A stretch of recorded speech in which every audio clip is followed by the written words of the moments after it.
Yes, once again, as far as normal as its research concept and technique is concerning, we had already presented to you the last times on the concept related to how can we make research objectives, particularly on aspect on how we can formulate research general objective and specific objectives, and we gave you some specific hypothetical examples, particularly on how we can make that particular aspect. Today, under our YouTube, our channel is related to this concept and techniques in research. We are going to discuss with you on the research questions versus research hypothesis. This is one of the critical areas of which we sometimes get ourselves in a jails of salt, particularly for us newer people in research. We get ourselves in a feelings, thinking particularly on what should I do? If my supervisor is frequently asking me to write an hypothesis rather than the research questions. So we sometimes get in trouble, get in salt and sink. We construct different styles on particularly how can I do, how can I achieve this particular area? What could be the difference that exists between these research questions or the research hypothesis? But worry not, our channels, which is purely directed for you to provide some relevant information, particularly on research concepts and techniques. We figure out some areas where we find that some common mistakes of which we normally incur. So under these research techniques, under these questions and hypotheses, today we'll be discussing with you some useful information that will be helpful for your career. Under this, we are going to see under what condition do we prefer, do we opt to use the research questions, and what condition do we use the research hypothesis? What could be the difference between the research hypothesis and the research questions? What are the conditions? What are the criteria that will be used that will give you some areas, some directivity that, okay, under this kind of research, under these questions I am trying to answer, I should opt for the hypothesis or the research questions. So under this also we are going to discuss on aspect number 2, which is the relationship which exists between research questions, research objectives, and the research hypothesis. These 3 terms, the research question, research objective, and the research hypothesis, they are in fact related to each other. And no of this object can come from the vacuum, as each they depend one another, and wherever you are trying to formulate whether the research questions, it should have originated from the objectives, or when you are making the research objective, it should have been originated from the prior question that you were trying to ask yourselves to answer some aspect of your planned study. And when you are formulating the hypothesis should also be reflected from the research questions or the research objectives. So we will be giving you some inputs. How do these 3 terms, the research objectives, research question, the hypothesis, they depend each other. And before I go into detail, I will also have the highlight to give you simple descriptives on the types of the hypothesis, such that you will be in the position to know and tell it, so that at the end there will not be in confusing style. And I will give you some, how do we write, how do we phrase a research hypothesis versus research questions. So writing the research questions and the research hypothesis, there are some languages, there are some we call research languages on how one can differentiate from the same sentence, but you phrase in such a way that it portrays some information that is an hypothesis rather than the questions. And how can I use the same sentence to write the question rather than hypothesis, or to use the hypothesis rather than the question? Under this scenario, we are going to see some neutrality kind of sentence or statement versus directivity kind of sentences. On the other style, I'm going to discuss a little bit on why do we test for the null hypothesis rather than the alternative hypothesis. Usually when we are conducting a hypothesis testing, we opt for null hypothesis rather than the alternative hypothesis. Though in the modality on how we state the null hypothesis and the alternative hypothesis could be easily common for each and everybody, but there are some aspects of which they need some more, the inputs of which they will provide you a relevant information, and you will be in a good position to differentiate the things. And then while hypothesis testing, we have the concept of hypothesis testing, of which there is also a misconceptions between and most of us junior researchers. We simply adopt a simple statement that we accept the null hypothesis. This is statistically not true, and it's a long misconception. We prefer, that is advised to use, we fail to reject the null hypothesis rather than speaking we accept the null hypothesis. No, we don't accept the null hypothesis, rather we fail to reject the null hypothesis, because we prefer to reject null hypothesis. Failing to reject the null hypothesis, automatically we are accepting the null hypothesis. So I will give you some brief information on why do we use the word fail to reject the null hypothesis rather than accepting the null hypothesis. Then after the end of this, I will give you some basic tips of which they will be useful for your career. But for more, you visit my YouTube. You go in YouTube as normal as how you do for watching other videos. Type and like the word research techniques and concept by Malunguje. Then you can also WhatsApp me through this number, which is this an Indian number, or you can use a Tanzanian number, of which you can also WhatsApp me. If you find this difficult, you can give email through my Gmail, gmalunguja77@gmail.com. I am available in the Ecology and Biodiversity Lab, Tezpa University in India. So don't forget to subscribe, share, and comment. When we speak of these research questions, hypotheses, and objectives, as I said before, they depend on each other. These three sentences, they depend on each other. It is from the research objectives.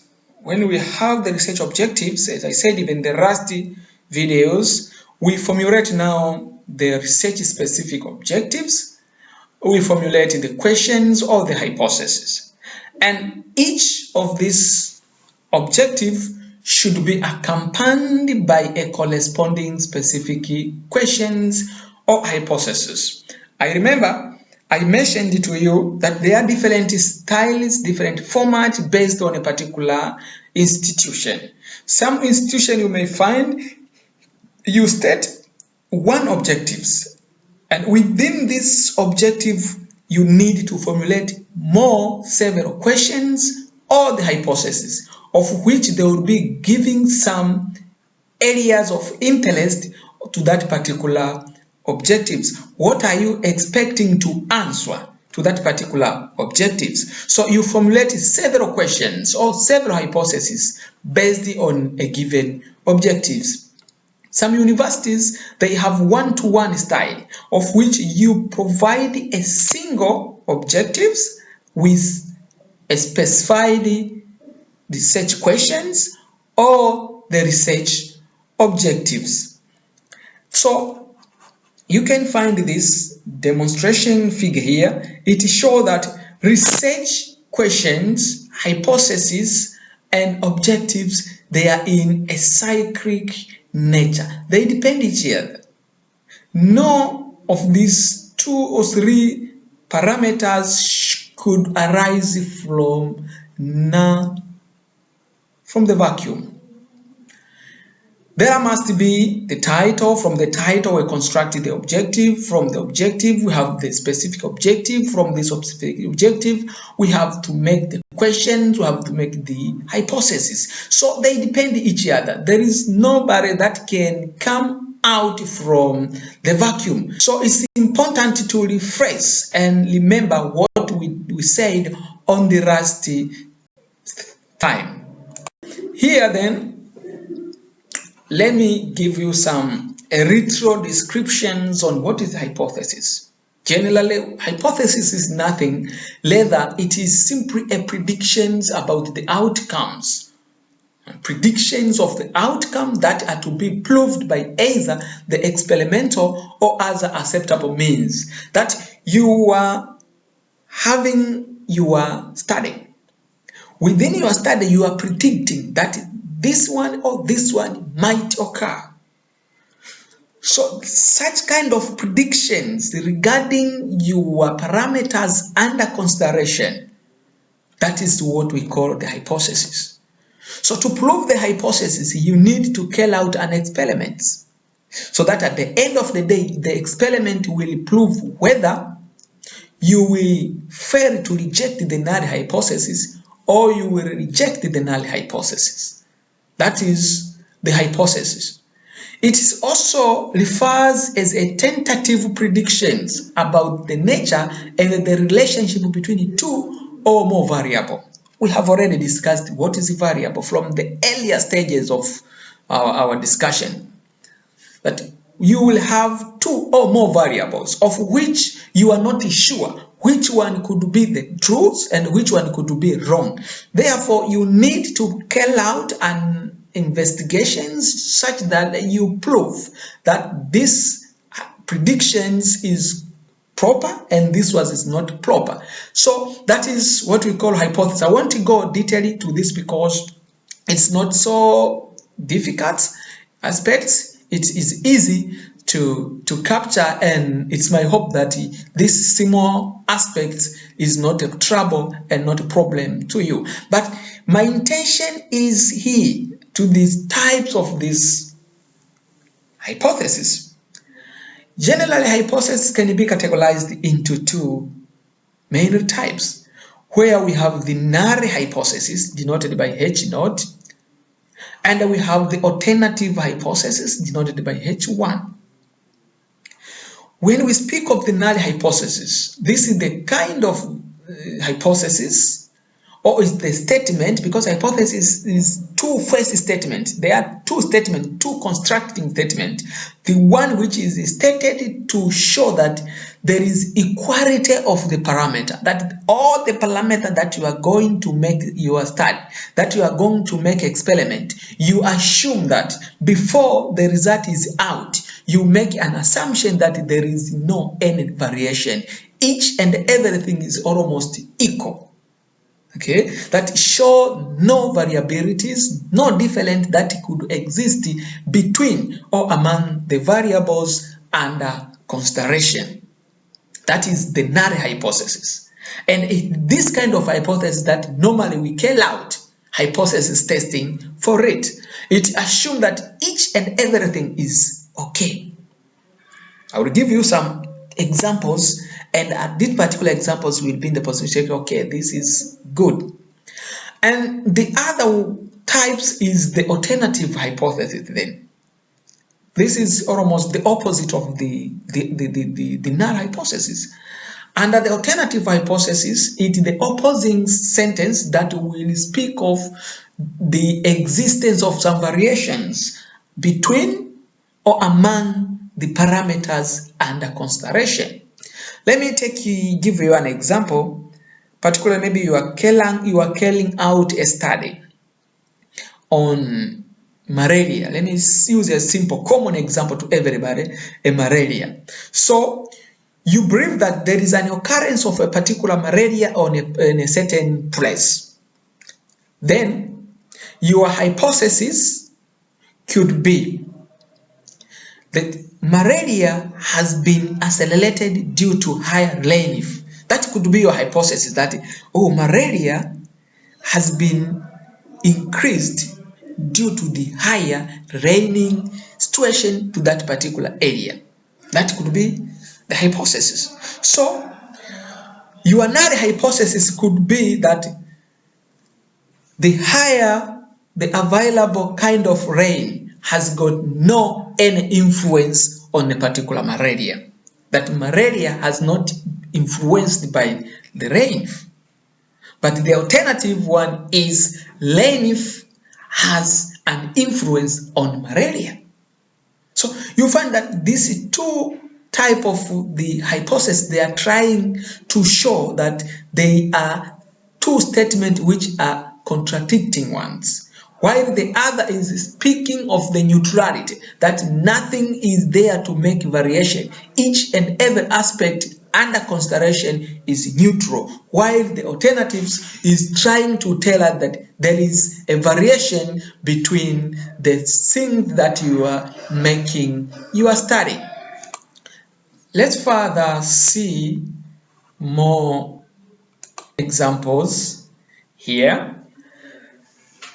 Taking you to this particular table, in this particular table, I'm going to give you a simple descriptions to give the difference between the research objectives, research questions, and the research hypothesis. Giving you with a typical examples. Suppose I had these three research objectives. My first objective was to determine tree species diversity. The second was to estimate tree stocking potential. And the last one was to assess soil dynamics. Stating of this hypothesis I did the last session. So if you're having problems on how to state, why do we use some verbs, why do we use it, you can refer to the rusty series, which is series number 4 on my YouTube. You can get informed well on how to write a specific objectives. Then it is from the same specific objectives we create the research questions. And I will tell you, we don't use both research, whether research questions or research hypothesis.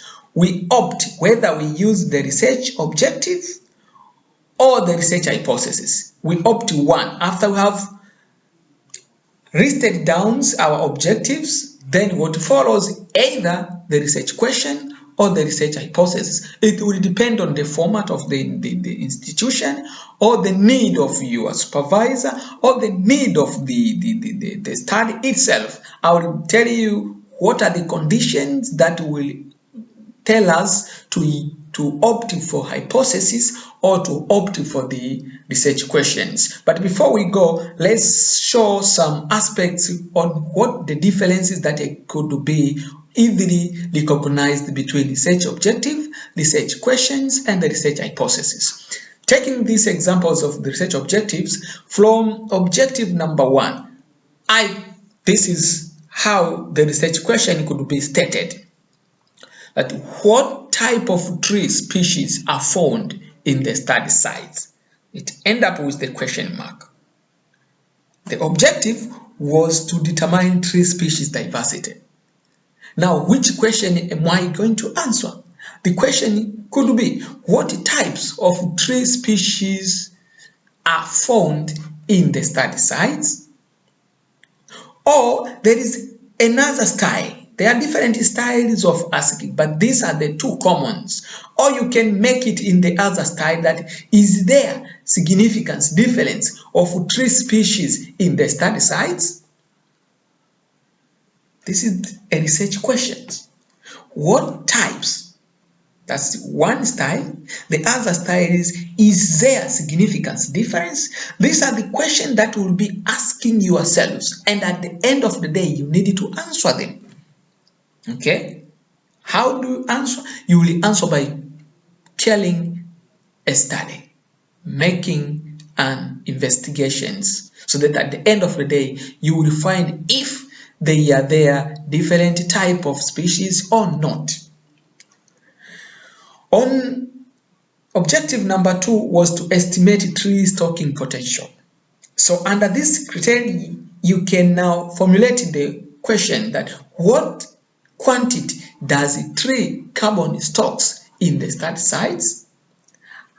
That could be one of the styles on how you can make the questions.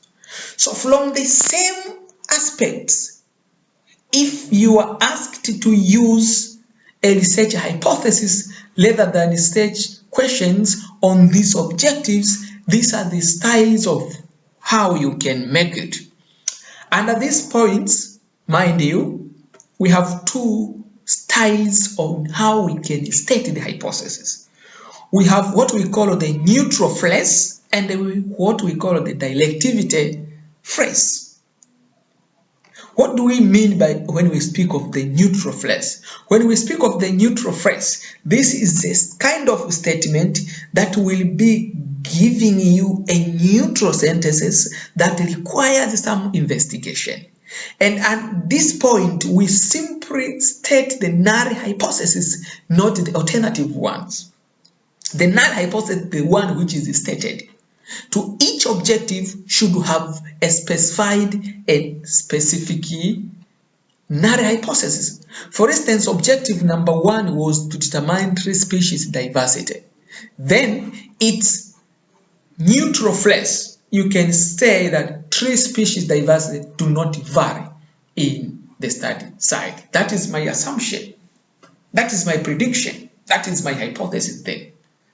That there will be no any variations regarding tree species diversity. I am assuming that tree species diversity will be almost equal. There would be no. If it's one, it will be just only one. If it's a particular kind of tree, whether it is Acacia tortilis or the study side will be having Acacia tortilis. That is my null hypothesis, assuming that there is no variation. Okay? Or you can state it, tree species diversity are similar across the study sites. So this is the hypothesis now. There is no question mark. It is a sentence that is showing you some predictions, but stated in a null, indicating that each and everything is neutral. But also we can use a directivity kind of phrase, which will depend on you. This is where we use the word there is by replacing the word what is or is there.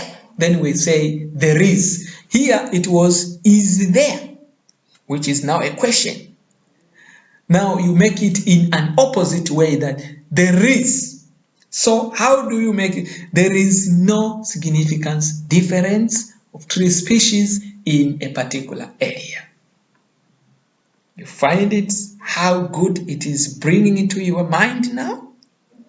There is no significance difference. That is my assumption, my prediction, that there is no significance difference between tree species diversity in a proposed study site. So you can also find the other examples on the objective number 2, which is to estimate tree stocking potential, where you say the study site exhibit no variations on tree stocking potential, or there is no significant variations or differences in tree species potential between or among the study sites. Those were some common typical examples from which you can now differentiate between the research questions and the hypothesis. Then let's see where and what condition do I use research questions or the research hypothesis. So generally there are several conditions that may give you the suggestives and concretive aspects that under this particular study I should use a research question rather than a research hypothesis, or I should use hypothesis rather than the questions. Though this might be influenced by the institution, the format, the supervisors, and others. Because some supervisors, you may make your own research questions, and he or she will ask you to state the hypothesis rather than the research questions. So because now you know that the research question, the hypothesis, they are sisters of the other mother. They are almost the same. What they differ is just how you phrase them. But all aspects are of the same. Is now easy for you to tune from the research questions to the research hypothesis. These are some of the parameters of which you need to consider. One could be the nature of the study or the data that you'll be dealing with, the aims of your study, or the types and the approach under which your research is in fact undertaken. On criteria like the aims, under these, research questions usually ask about the relationships or the point of interest in a general way. It simply asks the point of interest. What are you expecting to do on a particular parameters under study? But when you go to the research hypothesis, this asks the relationship between the two or more the variables in a specific way. When we go to the approach, research question is commonly applied when you are doing a descriptive kind of study or the qualitative kind of research design, research approach. However, the research hypothesis normally is more applicable when you are making this analytical kind of research, which is so experimental, so scientific, and requires some experimental analysis and manipulation of data under a controllable environment. Also, the research questions start with what or is there, etc., and end up with the question mark.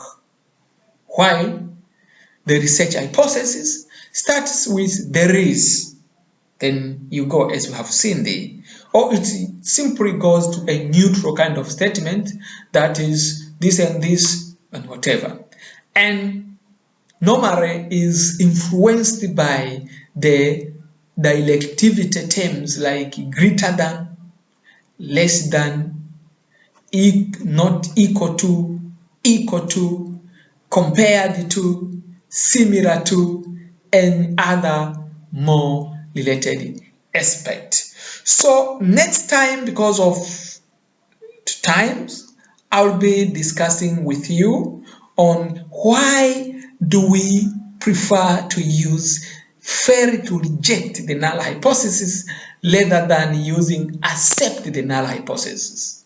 Why? That is more statistically emphasized.